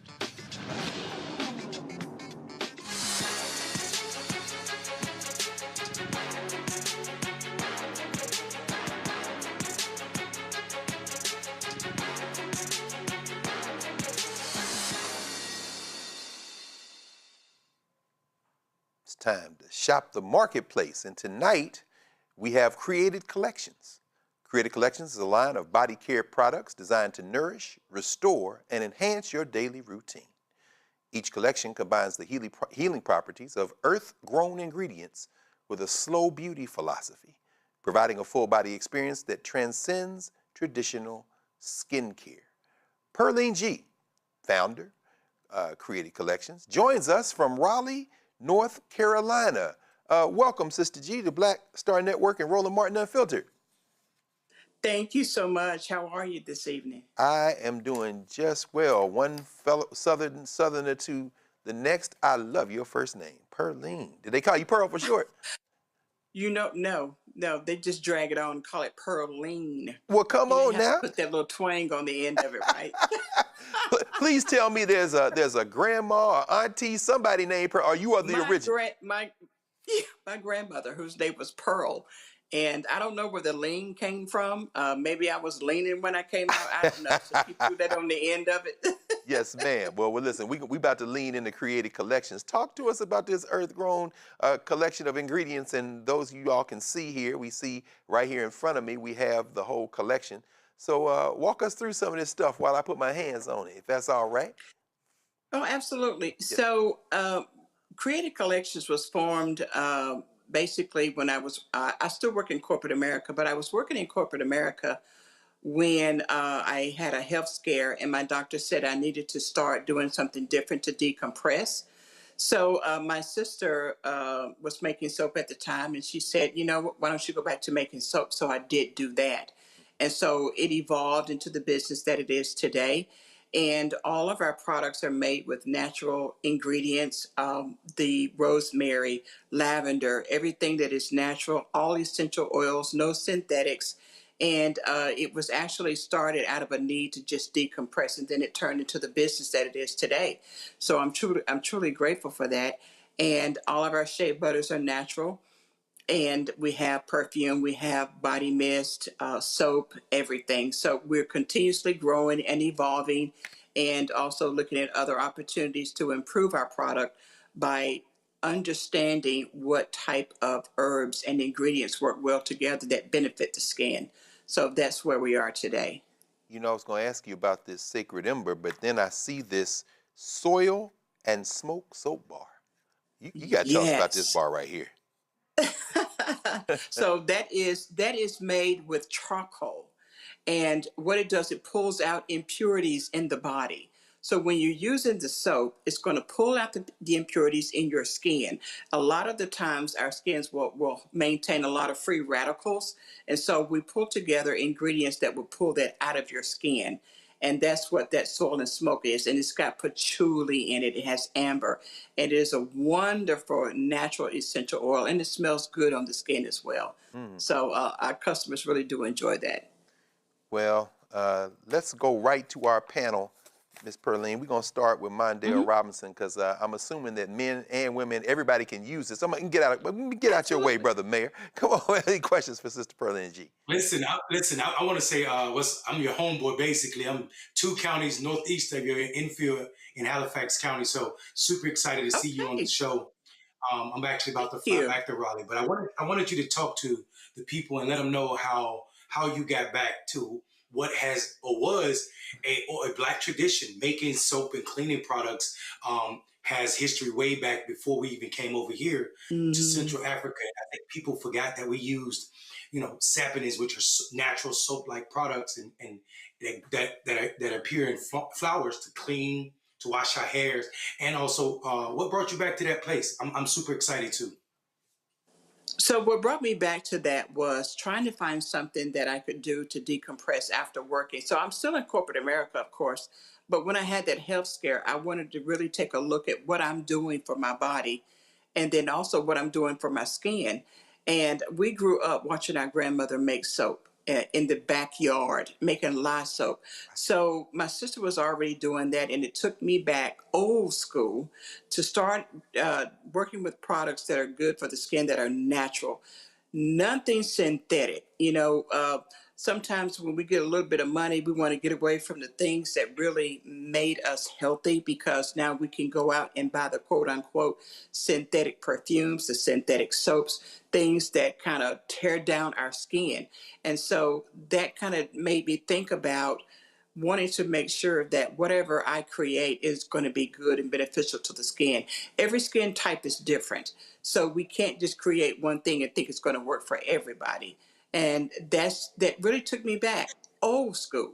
We have gotten away from things that we could do with our hands. We're very creative people. There is nothing we cannot do.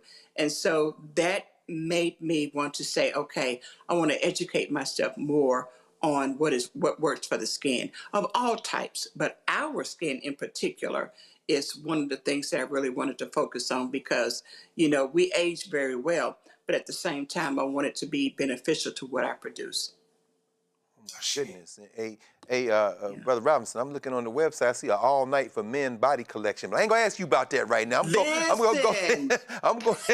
gonna go to Reese. Hey, Reese Colbert, please jump on in this conversation with our sister. Yes, your website looks beautiful, but I noticed that you also have bags and blankets. So talk about the non-body products that you make on your website. Yeah, so when COVID hit, I had to pivot, right? And during that time, I started educating myself on different types of essential oils that work for the skin. But also, my granddaughter actually got me started to making blankets. So I started doing handmade blankets, and that was a part of the product that I began to sell as well. So that was a hit. I do make those for seasons, and they are handmade by me. I don't ship them from China. I do it myself. Wow. And then also I wanted to branch out and to be able to give my customers more than just what I create with my hands, but also give an opportunity for people that look like us to be able to partner together and begin to provide other products for customers that may not be interested in the skincare, but also other things that they may be interested in. So the blankets were a hit. They still are. And I do make those for the winter.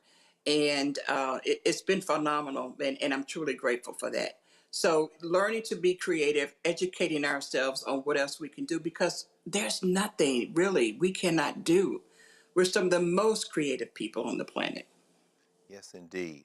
Okay, and bringing us, I'm looking here on shopblackstarnetwork.com, and you are the first up, created collections and the featured founders this week. And so we're going to ask our sister, Dr. Nola Haynes, who we have been assured is not a spy. We're going to talk about that in a minute. But could you, Nola, please, any questions for our sister Pearline G? You know, Miss Pearline, I love your name because my grandmother's name was Pauline. And so when I heard your name, it made me feel warm and fuzzy. You know, I get that I all the love time. those And Southern then he names. just automatically calls me Miss Pearline. So here we are. I'm a Southern girl. I'm sorry that I had to. But Reese is right. Your website is gorgeous. And as someone who leans more natural, you know, always have, I'm going to ask a really black question. I'm looking at this beautiful, sleek website. And I know I've been using shea butters and soaps for a very, very, very, very long time. So what makes your product stand out? What makes it different from the person on the corner in Inglewood selling it? Okay. So what I would say to that is whenever I make product, I'm intentional with what I'm creating. It's not about how much I can sell, but it's about the ingredients that I use that's going to produce the results that I'm looking for, not only for my skin, but for the customers that use it. So I'm intentional with everything that I create. It's not about just doing what everybody else is doing. And I cannot speak to what others are doing. Everybody makes shea butter. Everybody has soap. Everybody has body mist. But the only thing for me is that whenever I create anything, I'm intentional. I'm doing the homework. I'm looking at what's going to work. And then my family are my biggest, what do you want to call them? The guinea pigs of the product. So I will send out product that I make for people to test before I even put it on my website. Does it work? What's the issues? What do I need to change? And I always do that. And then another thing that we also offer in our business is that we have consultations for anybody who has skin issues. We're able to create a product that's going to work for them. So that's one of the things that, you know, during COVID that we were looking at being able to bring to market is to be able to offer our customers their own product line and consultation, what works for the skin. So I was in the process of working on a product that would benefit skin for those who, you know, some of the things we deal with this eczema, right? Why do we deal with so much eczema? So I've been kind of going down the rabbit hole to learn what's happening with that. That can be from our diets that we, you know, we eat every day, what we drink, and what we even wash our bodies with. So I've been looking at some of the major things that affect our skin. And so that is the thing that makes me stand out. I care about what I create. It's not about how much money I can make. Of course, we want to make money, but at the same time, you want to keep that customer coming back, and you want to also be able to provide a product that's going to work for them, whether it is soap, whether it's a shea butter, and even in the body mist, you can actually take that body mist that we create and use it on your hair to create it as a moisturizer. So it's a multitude of things that you can do with our products, not just one thing. Thank you so much, Pearline G, founder, Created Collections, joining us from Raleigh, North Carolina. Again, folks, just get right there to shopblackstarnetwork.com. She's first up. You see the graphic right there. Miss Pearline, I'm looking forward to seeing you in person one day, but in the meantime, I'll rub some of this lotion and go get some more as well. So thank you. Go right ahead now. Listen, yes, ma'am. I've got the All Night for Men is on this way to Roland Martin. So please grab some when it gets there. I got some samples sent to you guys. Get that All Night for Men. That's one of my favorites. You know what? Now, I'm going to have to fight Roland. I ain't trying to fight Roland up in this studio, so I might have to just go and order me something separate, but that's okay. We appreciate you, sis. We'll talk to you again. Thank you so much. Blessings to you and all. Bless you as well. Before we go, I wasn't joking. I thought you were a spy, Dr. Haynes, but apparently you're not. What is this? What is this declaration? Nola Haynes is not a spy. Is this a podcast? Have you launched a podcast network? What's going on? I did not launch a podcast network. I appeared for 20 minutes on the Find Out podcast back in December. And by the time they were done recording their podcast, I had an offer. So I signed a 2-year contract with Find Out Media, and my podcast that we've been building and working on since January finally released today. And it's called Nola Haynes is Not a Spy. And my first guest is Harry Dunn, of one of the Capitol Police officers from January 6th. And it was such a fun and an engaging conversation. And on Nola Haynes is Not a Spy, we do foreign policy differently. That is wonderful. I know we all join you in congratulations. And yeah, that's a beautiful thing. Thank you. Yeah, no question. Now, if Roland kind of snipe at you, you can just get on your podcast and hit back. Now, I'm not going to start then. I'm going to start then. So, thank you, Dr. Haynes. Thank you, Nola. It's been a peaceful show. It's been very peaceful. We're going to peacefully close out. People on Blue Sky are talking about how we're smiling. No question. Nola, Reese Mondale, thanks as always. And Carol, Terrell, Steve, Anthony, Ty, Marianne, the whole Black Star Network production crew, the best in the business. We'll get out this chair so that the good brother Roland Martin can come back in, and we will see you all tomorrow here on the Black Star Network. Don't forget to support the Black Star Network in every way. You see there on the graphic there, iPhone, iTV, Apple TV Plus, Android TV, Fire TV, Roku, Smart TV. I'm not even going to read all the stuff because I'm going to mess it up if I try. But just know, y'all know what to do. Keep it going. Join that Bring the Funk fan club. And we will see you tomorrow night. Same place. Actually, we'll see you tomorrow afternoon with Brittany Noble and throughout the day with all the shows on the Black Star Network. Holla.